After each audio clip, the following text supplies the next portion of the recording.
Hello साथीहरू, आज चाहिँ म घुम्दै जाँदाखेरि एउटा अचम्मको फल देखेँ मैले, जसको रुख चाहिँ यस्तो छ र पातहरू चाहिँ यस्तो किसिमको छ। मैले चाहिँ अहिलेसम्म यो फल देखेको थिइनँ।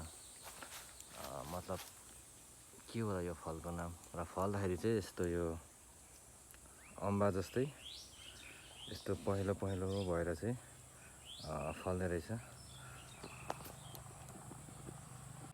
र यसलाई फुटाउँदाखेरि चाहिँ यस्तो खालको यो भित्र एकदमै यो